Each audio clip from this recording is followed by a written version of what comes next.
to the Module 1 of Quantum Mechanics course, A Beginner's Journey. In this course, we will explore one of the most revolutionary ideas in histories of science, a theory that completely changed how we understand the universe at its small scale.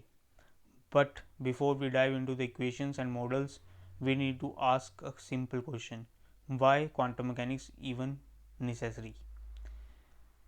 At the turn of 20th century, classical physics, the science of Newton's and Maxwell, seems to be explain almost everything. But as the scientists began studying atoms, light and energy more closely, they ran into a strange result that the old rules could not explain. This module will tell the story of how these unexpected discoveries broke the classical world and gave the birth of something entirely new mechanics, that is quantum mechanics.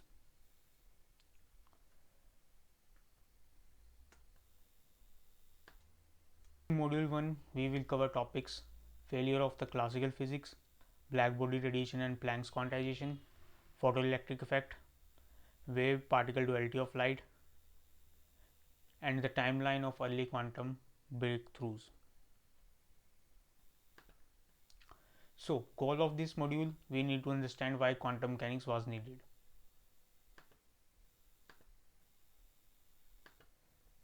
So, the crack in the foundation, why quantum mechanics? By the late 19th and early 20th century, classical physics containing Newton mechanics, Maxwell's electromagnetization, thermodynamics had achieved tremendous success in explaining macroscopic world. However, several experiments observed the atomic and subatomic levels could not explain by classical theories. These failures signified a fundamental breakdown and necessitated a radical new framework called quantum mechanics. So, why classical physics failed? Classical physics explained most of the things until it couldn't explain Blackbody radiation, photoelectric effect, wave particle duality of light. This led to the birth of a new theory, quantum mechanics. First, blackbody or a blackbody radiation. A blackbody is an ideal object that absorbs all radiation and emits it based only its temperature. According to classical physics, a black body should emit infinite energy at high frequencies. This idea was called the ultraviolet catastrophe. So, key characteristics of a black body: it absorbs 100% of incoming radiation. Second point, a black body reaches its maximum radiation capacity when heated to a particular temperature according to Planck's law. Third point, the radiation spectrum together with the intensity level depends on exclusively on the thermal condition of the emitting object. The perfect black body releases electromagnetic radiation known as black body radiation when its temperature determines its emission levels. So, key points of the black body radiation: the emitting radiation lasts continuously while spanning diverse wavelengths. The intensity and color of the radiation changes with temperature. A black body produces an increase in emission strength while shortening the wavelength spectrum as the temperature rises. It transitions from red to white color. So, what was the issue with the black body radiation? Classical physics predicted that objects should emit infinite energy at high frequency. This is also called as ultraviolet catastrophe, but this didn't match reality. So, as you can see here, graph between spectral lines and wavelength. So, observed spectrum is shown by a plain blue line, whereas the classical prediction shows a dotted line. So, this covering of the graph wasn't possible with the classical physics. So, how quantum fix it? Planck introduced the idea that energy is quantized and only emitted in discrete packets called quanta. So, here image idea, graph comparing classical prediction rising to infinity versus observed spectrum peaks and drops.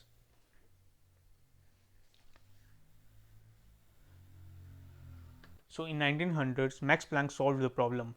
he suggested that energy is not continuous, it comes in a small packet called quanta.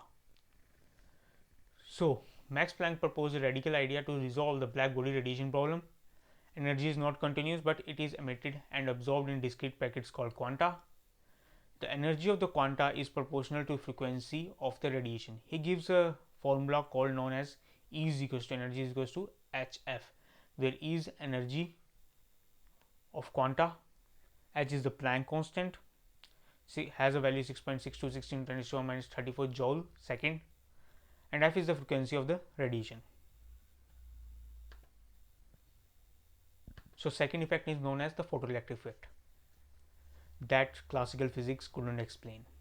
The photoelectric effect: electrons are emitted from the metal surface when light shines on it. So, classical wave theory of the light predicted that kinetic energy of the emitted electrons should depends on the intensity of the light.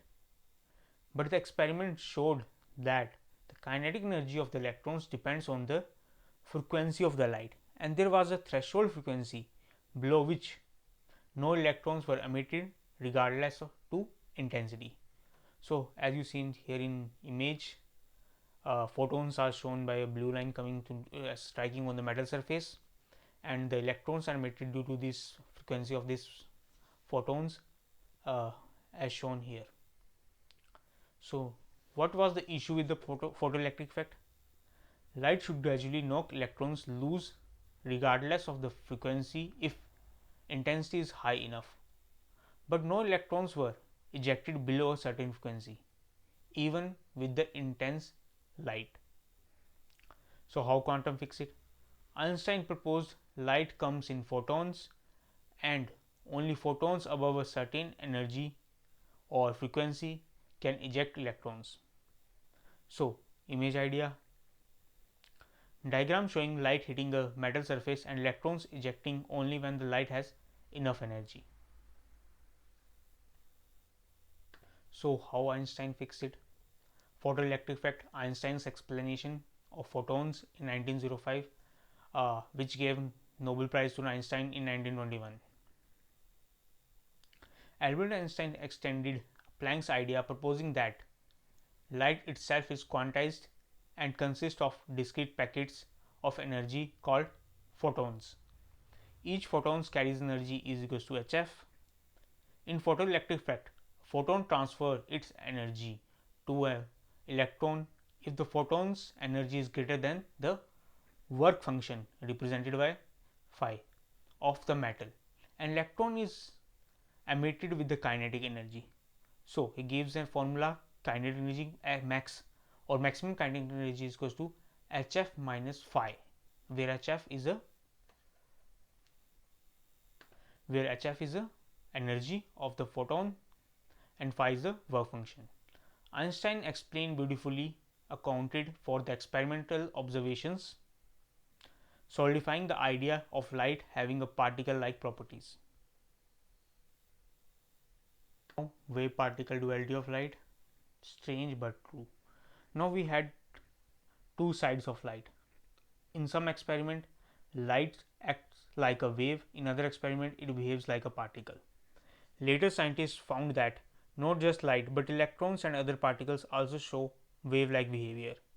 This idea is called wave particle duality, and it changes everything. It meant that particles and waves were not separate as we once thought.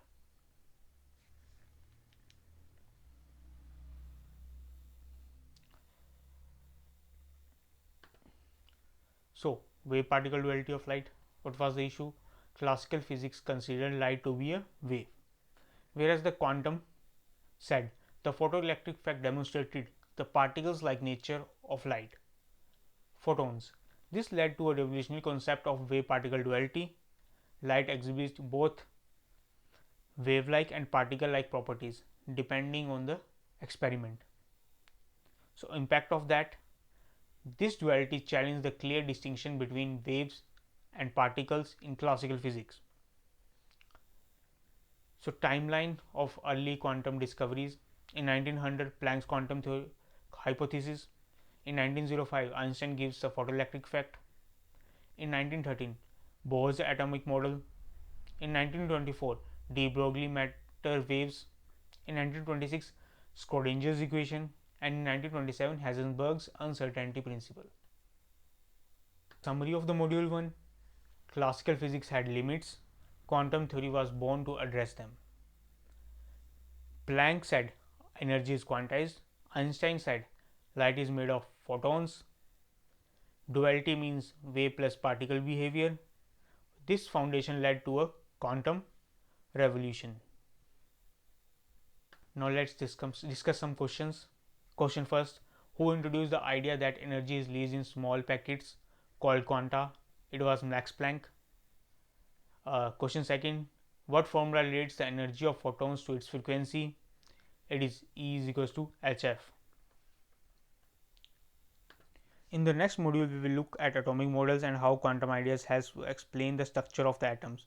Thanks for watching module 1. Let's continue exploring the world of quantum mechanics in the next lesson. Thank you.